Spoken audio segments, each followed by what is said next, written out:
अस्सलाम वालेकुम। आप देख रहे हैं बैरिस्टर एहतिशाम अमीरुद्दीन को यूट्यूब पर। पाकिस्तान तहरीक इंसाफ के लिए आज दो बड़ी खबरें हैं, एक बहुत अच्छी है, एक अच्छी नहीं है। जो अच्छी है वो ये है कि इमरान खान और शाह महमूद कुरैशी की साइफर केस में सुप्रीम कोर्ट से जमानत हो गई है। सुप्रीम कोर्ट का 3 रुकनी बेंच, जिसको सरदार तारिक मसूद कर रहे थे हेड, और 2 जजेस और थे, जस्टिस अतर मिनल्लाह, जस्टिस मंसूर अली शाह। फैसला जो है वो ऑथर किया जस्टिस मंसूर अली शाह ने। और जो साइफर केस का गुब्बारा था, इस फैसले के बाद उसमें से लिटरली हवा निकल गई है। अब कुछ बचा नहीं है इस केस के अंदर। मैं आपको बता देता हूँ कैसे, उसको एक्सप्लेन कर देता हूँ। बहुत आसान है। और जो मैं साइफर केस के हवाले से बड़े अरसे से अपनी कानूनी राय का इजहार कर रहा था अपने वीलॉग्स के जरिए से, और मैं बताने की कोशिश कर रहा था कि जो ऑफिशियल सीक्रेट्स एक्ट 1923 है, उसका इत्तलाक इस तरह की सिचुएशंस में नहीं होता। जिस सिचुएशन को पकड़ के उसके ऊपर ठग करके ऑफिशियल सीक्रेट एक्ट लगा दिया है और इमरान खान को कौमी सलामती से खिलवाड़ के इल्ज़ाम में दबोच लिया है और जेल में डाल दिया है, और जैसे पता नहीं क्या डिफेंस को, पाकिस्तान के दिफा को, या कौमी सलामती को, या हसास मालूमात को इमरान खान ने दुश्मन के हवाले कर दिया है। ये इस तरह की सिचुएशंस में जिसमें फॉरेन मिनिस्ट्री का एक डॉक्यूमेंट जो कि साइफर है, उसके ऊपर इसका इतलाक नहीं हो सकता। मैंने कई दफा मिसाल दी शहीद राशिद मिन्हास के केस की कि जी वो सीनियर पायलट था, वो हसास मालूमात और कुछ नक्शे जहाज के अंदर वो लैंड करने की कोशिश कर रहा था जहाज को हिंदुस्तान की सरजमीन पर, और उसको राशिद मिन्हास ने रोका था। वो ऑफिशियल सीक्रेट्स एक्ट का केस था। इसके अलावा बहुत सारे केसेस जिनका हवाला इस्लामाबाद हाईकोर्ट के चीफ जस्टिस आमिर फारूक ने अपने फैसले में दिया, और प्रेसिडेंट्स के तौर पर उनको कोट किया इमरान खान की जमानत को मुस्तरद करते हुए। उसके भी हकायक मैंने आपके सामने रखे, और मैंने कहा कि जो केसेस हैं ये भी आर्मी ऑफिशियल्स के हैं, पर्सनल्स के हैं, जो कोई फॉरेन इंटेलिजेंस एजेंसी के साथ राब्ते में थे या हसास मालूमात उन तक पहुंचा रहे थे, लीक कर रहे थे, डायरेक्टली इनडायरेक्टली, बिलवास्ता बिला वास्ता उस इंफॉर्मेशन का फायदा पहुंच रहा था किसी फॉरेन पावर को उस मुल्क के खिलाफ। तो इन तमाम केसेस का इत्तलाक मौजूदा केस पर जो इमरान खान का है नहीं होता। यह मेरा कंसिस्टेंट एक आर्ग्यूमेंट था, और आज सुप्रीम कोर्ट ने अपने इस 5 मेरे ख्याल में 9 पेजेस का फैसला है, उस फैसले में एग्जैक्टली वही बात की है, एग्जैक्टली वही बात की है। अब मैं समझता हूं कि जो चीफ जस्टिस आमिर फारूक का वो जो लंबा चौड़ा फैसला था, जिसमें जो मौजूदा केस के हकायक को उन्होंने मिक्स कर दिया था हसास मालूमात की लीकेज वाले केस के हकायक से, जिसका फायदा दुश्मन कुव्वतों को हो रहा होता है मुल्क के खिलाफ, उस फैसले के ऊपर मैं समझता हूं कि अफसोस तो हमने पहले ही किया था, लेकिन वो बायसे शर्म है। और if I may say that, हालांकि मैं कहना नहीं चाह रहा और मुझे अच्छा नहीं लग रहा, लेकिन मेरे ख्याल में ये शर्म की बात है इस्लामाबाद हाई कोर्ट के चीफ जस्टिस आमिर फारूक के लिए, जिन्होंने वो फैसला ऑथर किया, क्योंकि चंद जुमलों में जस्टिस मंसूर अली शाह ने उस फैसले की धज्जियां उड़ा के रख दी हैं, और उस फैसले के हवाले से उन्होंने कह दिया है कि ये फैसला परवर्सली प्रोनाउंस हुआ है। परवर्स का मतलब समझते हैं ना, परवर्ट उस बंदे को कहते हैं जो कि नॉर्मल नहीं होता, एबनॉर्मल होता है, थोड़ा मेंटली जो होता है वो अनरीजनेबल बिहेव कर रहा होता है, उसको परवर्ट बोलते हैं। तो उन्होंने परवर्स कह दिया उस फैसले को। बहरहाल जो सुप्रीम कोर्ट ने डिस्टिंक्शन ड्रॉ की है वो क्या है, मैं आपको बताता हूं। उन्होंने कहा जी कि जो section 5 subsection 1A clause section 5 subsection 1 clause A to D है ऑफिशियल सीक्रेट्स एक्ट 1923 का, उसके अंदर अगर तो wrongful communication of official document, official confidential document या इंफॉर्मेशन हो तो वो एक और केस है। लेकिन अगर वो wrongful communication of the official document for the benefit of a foreign power हो, या with the intention to give benefit to a foreign power हो, तो वो एक दूसरी सिचुएशन है। ठीक है, ये 2 सिचुएशंस को उन्होंने अलहदा किया है, सेपरेट किया है एक दूसरे से। तो जो पहली है कि रॉन्गफुली आपने कम्युनिकेट कर दिया है किसी कॉन्फिडेंशियल इंफॉर्मेशन को, wrongful communication of a confidential information अगर वो कर दिया है, section 5 subsection 1 clause A to D का इतलाक होता है, तो उसमें वो कह रहे हैं कि मैक्सिमम पनिशमेंट इज 2 years, 2 साल तक उसकी सजा है, या जुर्माना हो सकता है, या दोनों हो सकते हैं, और ये बेलेबल ऑफेंस है, काबिल जमानत है। अच्छा, अब जो दूसरी सिचुएशन है जहां पे wrongful communication of official information, confidential information, यानी कि हसास कॉन्फिडेंशियल सीक्रेट मालूमात की रॉन्गफुल कम्युनिकेशन हो, लेकिन साथ ये इंटेंशन भी हो,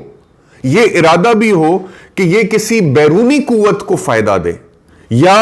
उनके बेनिफिट के लिए, for the benefit of a foreign power और in relation to any defence installation और अफेयर्स, यानी कि पाकिस्तान के रियासत के दिफा के हवाले से या रियासत के अमूर के हवाले से, दिफा के हवाले से कोई हसास मालूमात रॉन्गफुली कम्युनिकेट हो जो कि सीक्रेट हो, और फिर नीयत भी ये हो कि किसी दुश्मन बैरूनी कुव्वत का फायदा हो जाए। ये नीयत का जो आंसर है कि दुश्मन बैरूनी कुव्वत का फायदा हो, मुल्क को नुकसान हो, तो फिर लगता है जी ये वाला सेक्शन जिसकी मैक्सिमम सेंटेंस जो है वो डेथ सेंटेंस है या फिर वो उम्र कैद है। ये डिस्टिंक्शन ड्रॉ कर दिया जस्टिस मंसूर अली शाह ने, और उसके बाद कंक्लूडिंग पैराग्राफ में उन्होंने ये कहा है कि ये जो उम्र कैद वाला हिस्सा है या सजाए मौत वाला जो हिस्सा है, ये कहीं से भी इमरान खान के ऊपर लागू नहीं होता हुआ हमें नजर आ रहा। Having so examined the material available on the record, we find that there is no sufficient incriminating material available at this stage which could show that the petitioner Imran Ahmad Khan Niazi communicated the information contained in the cipher received from Washington, USA to the public at large with the intention or calculation directly or indirectly in the interest or for the benefit of a foreign power, nor the disclosed information relates to any of the defense installations or affairs, nor did he disclose any secret official code to the public at large. तो वो कह रहे हैं कि ये जो भी इमरान खान की सिचुएशन है, उन्होंने जो कम्युनिकेट की थी इंफॉर्मेशन, ठीक है जी, वो कोई इंक्रिमिनेटिंग मटेरियल, इंक्रिमिनेटिंग होता है जो कि मुल्जिम के खिलाफ साबित कर,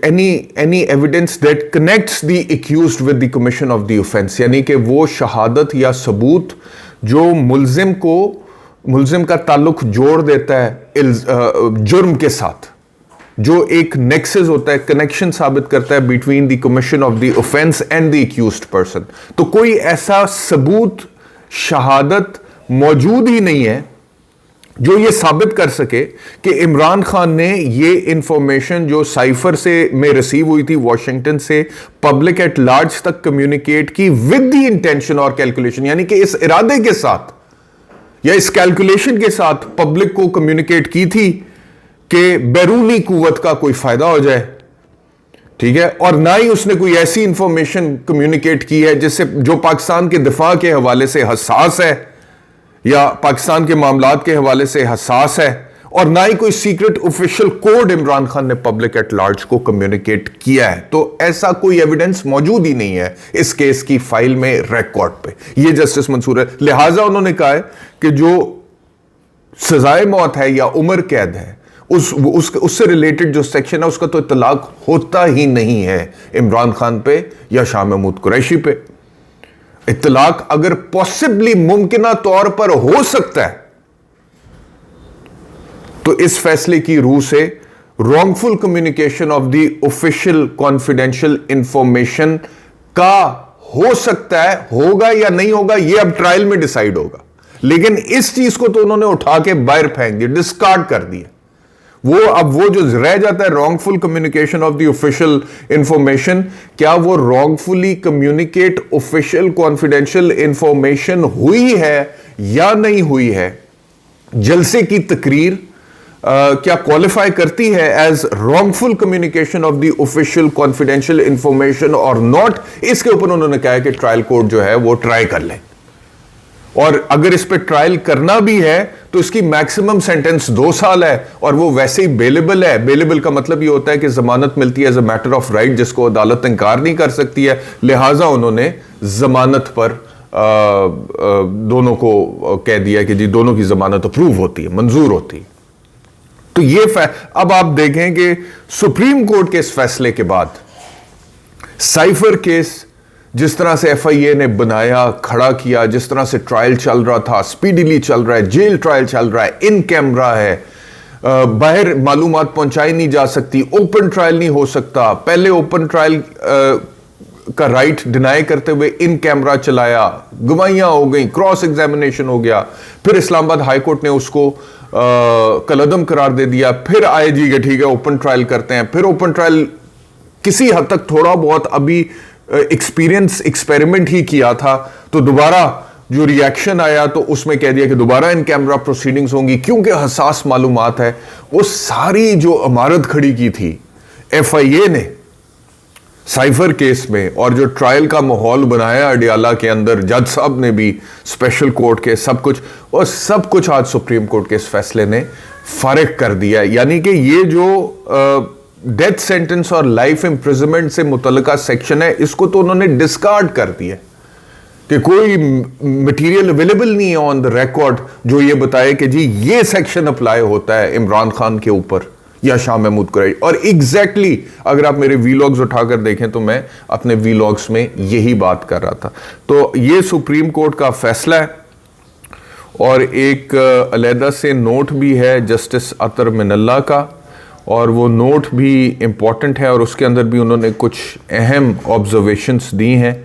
और वो ऑब्जर्वेशंस भी बहुत अहम है। और इस फैसले में जो ज़्यादा अहम चीज़ है वो जस्टिस अतर मिनल्ला का वो नोट है जो उन्होंने साथ लिखा है इस फैसले के अंदर, और उसके अंदर उन्होंने इस केस को, साइफर के केस को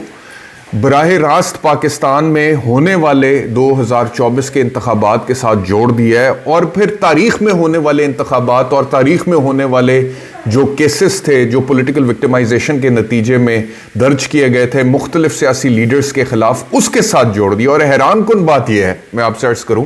कि थोड़ी देर पहले मैं देख रहा था कि पाकिस्तान के तमाम बड़े जो मीडिया हाउसेज हैं उनकी जो वेबसाइट्स हैं उसमें वो नोट रिपोर्ट हुआ था बाकायदा तौर पे, फैसला भी रिपोर्ट हुआ। अब 2 घंटे बाद मैंने देखा है वो हर जगह से उतर गया। अब मैं वो लिंक क्लिक करता हूं तो वो खुलता नहीं है, कहते हैं the link is not available. तो ये एक मजाक है। अब फैसला मीडिया से हटा देने से फैसला तो नहीं खत्म हो जाएगा, नोट मीडिया से हटा देने से नोट तो नहीं खत्म हो जाएगा। जो हकीकत जस्टिस अतर मिनल्ला ने लिख दी है वो तो नहीं खत्म हो, वो तो अपनी जगह पर रहेगी। उसमें उन्होंने लिखा क्या है, और मैं अगले वीलॉग में, किसी एक वीलॉग में तफसील से वो पूरा नोट आपके सामने पढ़ दूंगा। बड़ा कॉम्प्रिहेंसिवली उन्होंने लिखा है। उन्होंने कोई इंसेप्शन यानी कि पाकिस्तान के आगाज से हवाला देते हुए कहा है कि 70 बरस में भी जमहूरियत सही तरह पनप नहीं सकी इस मुल्क में।